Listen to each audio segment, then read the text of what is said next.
Hello, my dear friends. How are you doing? Hope you are having an amazing day and not having to deal with drama. Ready for new stories I have for you today? Let's go to the first one. And don't forget to listen to the end of the story, guys, to hear my insights. Enjoy the stories, and don't forget to like and subscribe. And of course, don't forget to leave a comment. My grandparents give each of their grandkids enough to buy a house when we graduate from college. We have to get through college on our own. My older brother made it through with some debt, so he paid that off and still had enough for a 50% down payment and money in the bank for emergencies. I was lucky enough to qualify for a scholarship as well as a bursary through my father's employer. When I graduated, I bought a small house close to public transportation so I could take the train to work. A few years later, I met and married my husband. He met my cousin Yvonne at my wedding. She is beautiful. I know I'm not ugly, but she is gorgeous. They started an affair about 3 months after the wedding. I found out because they are both stupid. I was hurt, but more than that, I was furious. I wanted to kick him out immediately and divorce him. Instead, I waited almost 6 more months. A month before she graduated from university, I went to my grandparents and broke down. I told them that I just found out about the cheating and that I was shattered, that my own family would do that to me. I stayed with them for a couple of weeks. My husband tried to get me, but I didn't talk to him. My grandmother helped me get a lawyer for the divorce during this time. My cousin has basically been shunned by the family now. My house was a premarital asset and was covered in our prenup. I gave my ex 1 month to move out. My grandparents are old school about marriage and family. They're beyond pissed. They said that they couldn't fix what she did, but they could make their displeasure clear. They gave me her money. She had taken out student loans since she knew she could pay them back. She also chose a degree that was not exactly in the STEM areas, so she will not be making a great salary coming out of school. My ex is begging me to let him stay because he loves me. I said that he would not sleep with other women if he loved me. I know he doesn't. He just did the math and found out how ducked he is. My aunt and uncle are pissed off at me for screwing their baby out of so much money. I want to be clear. It was never my intention to take her money. I just wanted our grandparents to not give it to her. Me getting it was just frosting on the cake. Right now, the family is divided, but mostly on my side. They do not want to openly disagree with my grandparents. Everything is over and done with. The divorce will take a little more time, but my money is in my retirement account. My ex is out of my house, and my cousin can go duck herself. I feel guilty about not confronting them immediately and for bringing my grandparents into it. My ex asked me how I knew. I told the dummy his texts were all showing up on our tablet before he deleted them. I had screenshots of everything. So I guess I'm asking if I went too far and whether that makes me the only a-hole in this situation. Well, revenge is best served cold. Looks like the apple didn't fall far from the tree. If OP's aunt and uncle are upset that their dear child doesn't get the money, it shows that their moral compass is broken, as well as their daughter's. OP's aunt and uncle can pay for her themselves. OP didn't ask her grandparents to do what they did. It was their decision. They have every right to spend their money however they choose. OP's cousin tried to play OP, but looks like she got played herself. And now let's hear the community's opinion. Neander Beast says, not the a-hole. She knew she was doing wrong, and she should have known there might be consequences. She ain't a kid anymore. She is responsible for her own actions. Boathen says, not the a-hole. In a perfect world, you would have addressed it immediately. This isn't a perfect world. You needed time to grieve, process what happened, and build the strength to deal with it. Going to your grandparents, who seem to be very strong supporters of yours, and all of their grandkids, you had no idea how they'd react. I don't think you went to them to screw your cousin, nor could you know how they'd react. Unlike your cousin, who screwed your husband to duck with you, they both knew what they were doing and were consenting adults. Obviously, her parents aren't going to hold her accountable for her actions. Your grandparents did. Sucks to be her for ducking your husband. Playful Pudding says, you screwed her out of money, but she screwed you out of your marriage. Or more precisely, your husband. Not the a-hole. Many moons ago, think early 2000s, I worked for a small tech company in the Midwest. I started out as a customer service rep. My husband also worked there in a higher level position in a different department. There was an office manager there who did not like me at all when I got hired. She originally was a billing rep and got moved to the office manager position when the original one who hired me quit. As an added note, Her brother also worked there in the same department as my husband. I was pretty much a model employee. My stats were great. I was always on time, and customer feedback surveys were always glowing when I was on shift. However, it seemed like she had it out for me, because she was always trying to find something to nitpick about my performance. I divulged all this to my husband, and he admitted that prior to us getting together, and before I was hired, she had expressed interest in dating him, but he rejected her. I complained to the owner, but he pretty much just shrugged it off, because she had been there forever and he didn't want to rock the boat. Come performance review time, and she gave me a terrible review and a tiny raise, along the lines of everyone else on the team getting 50 cents to $1 per hour more raise, and she gave me a nickel. About 6 months later, there was a big shakeup in the company, and the general manager and 2 higher-level people from my husband's department left to work at another company who did the same type of business. Shortly thereafter, a couple big accounts my boss was pursuing ended up going to the other company.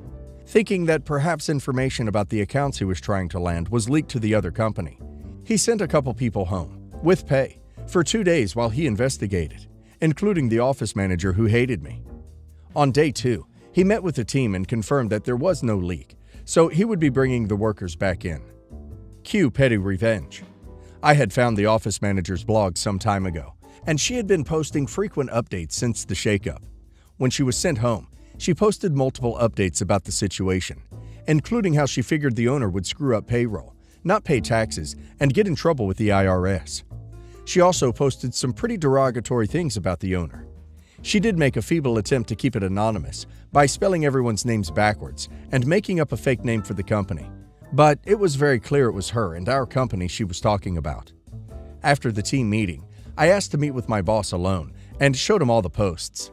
He dug in and found even more damning stuff she had written, including how she couldn't stand me and wanted to get me fired.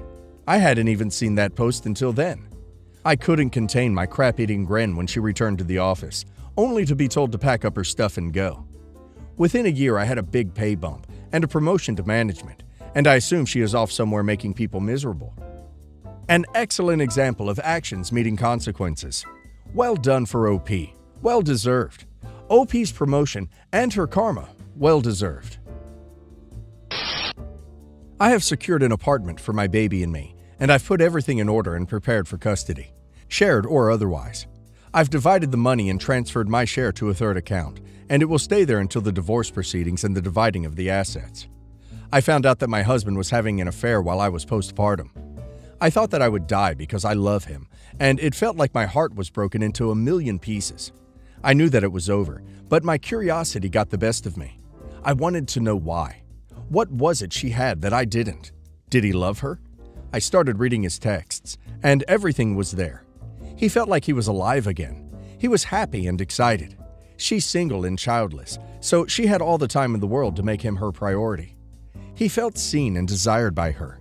I was confused, because even with life coming between us, he was always my love, and I made sure he knew that every day. Still, it wasn't enough. I read thousands upon thousands of messages between them, and I started being everything he fantasized about. In the beginning, it felt weird, and he was confused, but I just went on. Every time he made plans with her, I found a way to make him stay, or I made sure that I sent him exhausted to her. The messages became less and less frequent, and the passion and excitement subsided. Soon, answering her became more of a chore. The complaining started, and him pulling away. He was happier at home, and he couldn't wait to come home. He started texting me again during the day, the sweetest texts of how he missed me. He was his old self back. One day, what I hoped and waited patiently for happened. He ended things with her. He told her that he loved me, and that now everything was great again. Her services weren't needed, in other words. I felt relief, and finally I could move on. Now I am preparing for my divorce. He will get the papers the day I leave for my new life in my new apartment. I know I will get a lot of hate for this because I have neglected my husband and pushed him to seek solace in another woman's arms, when I apparently could have given him what he sought all along. And believe me, I will bear the guilt for the rest of my life. In my defense, I didn't do it intentionally. Our lives had just been altered drastically, and I was trying to navigate this new and exciting existence. I was immersed in this new kind of happiness that I thought I was sharing with him, and I was trying to get to know my new body that I couldn't recognize anymore. A real scary feeling. But he could have come to me with his hurt. He could have talked to me about his suffering. He could have tried to make me understand, but he chose not to. He decided to deceive me, deceive us. He ruined our love, our future, and even our history. Nothing was, is, or will be the same again. He chose to cheat. OP was postpartum. He could have stayed by her side and helped her, but he chose to seek solace in another. He took an oath to love, honor, and cherish his wife, and instead, he chose to turn his back on OP and disrespect her and break his vows. It's his karma made by OP. Scrib74 says, I just hope you took tons of screenshots of those texts. This isn't petty revenge, but nuclear revenge, and I for one ain't mad at you. Revenge is best served cold, and this is ice cold. All the best to you and your little one in your new life. Rabbit from Brazil says, cheating on your postpartum wife is so dirty that I can't even describe it. It's rubbish, someone despicable, and capable of much worse things than cheating. Token Internet Girl says, statistically, men are about 18 to 20% likely to leave during a cancer or life-altering diagnosis. Women are only 3 to 5% likely, depending on what studies you look at. It's an overwhelmingly male problem.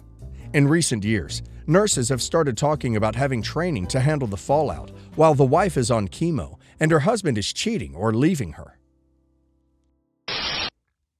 My wife's mother died suddenly. She left behind 2 daughters and a second husband, not their biological father. As part of her will, she had an old small written hand note of jewelry and how to split it between her 2 daughters. They were only able to find half of what was listed, but her current husband had confirmed that over the years, jewelry had been exchanged, sold, etc.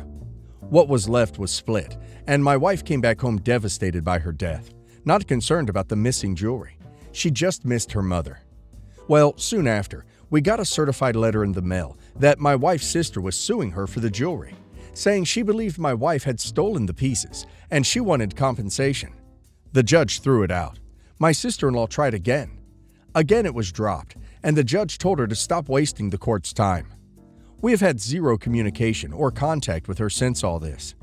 Now my wife's biological father has inserted himself, saying it's wrong for us to be treating my sister-in-law in this way, that it was an upsetting time and mistakes were made. My biggest problem is that my sister-in-law has made zero attempt at making amends and sent her father instead on her behalf. My wife doesn't know what to do. She is now in therapy working out her feelings, etc. But I don't know if I'll ever be able to forgive my sister-in-law for what she has done. I cannot see myself ever having a relationship with her again. Am I wrong? Kikorwin says, no one would fault your wife for going no contact with her sister. She tried multiple times and now has the audacity to send their dad to do her bidding. Definitely should stay away from her. Oh my goshness says, you're not wrong, but sister-in-law seems bad. You can tell people's characters and intentions the moment a parent dies. In my family, everyone dies by suicide or natural death, and everyone is literally vultures waiting for that last breath so they can snatch up anything and everything that person had. I've seen bad families. I came from one. Your sister-in-law acts like that. To me, I wouldn't want to keep that type of relationship. She technically knew, too. If she sues you, it's like burning a bridge. Slab Beef Punch says, tell father-in-law he's having this conversation with the wrong daughter. Your wife has done nothing wrong, and without a real apology and amends being made, there's really no relationship to salvage. Going out to eat with my grandparents has always been an ordeal. They complain and always make the waiter jump through hoops over the smallest things. So it was my graduation dinner right after my ceremony. I begged my mom for it to just be us as a family and not invite my grandparents for the above reasons. My mom said it would be disrespectful not to invite them since they went to my ceremony. We get to the restaurant and my grandma has an issue with her burger. The bun is bready for her. So she complains that she wants the burger remade with whatever they use on the children's menu for burgers. The waitress said it was the same bun, but just a smaller portion. My grandma wanted to see the bun before it was remade, so the waitress brings out the children's bun for examination.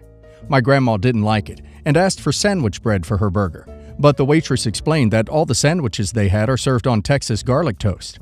My grandma said that's ridiculous. At this point, I said this is exactly why I didn't want my grandparents to go, and asked my dad to just take me home so I could go to my friend's graduation party instead. My dad did so without argument. My mom and grandma are angry at me, and mom tried to ground me for being disrespectful to my grandma. I canceled my graduation party for next week, and I'm staying with a friend. I'm almost planning not to come back because I'm leaving for college in late August, and my mom is hell-bent on punishing me for my attitude problem and ruining her plans for my graduation party that I'm now not going to. I'm sick of being forced to interact with my mom and grandparents. My dad says he understands and has brought me clothes and stuff to my friend's house while I take a break from my mom. Wow, guys, OP's grandma is a narcissist, and OP's mom is either an enabler or a narcissist too. I think OP's dad is just as over the situation as OP. This dinner and graduation party should have been about OP's accomplishments. Instead, OP's grandma decided to make a scene over a hamburger bun. How selfish is that?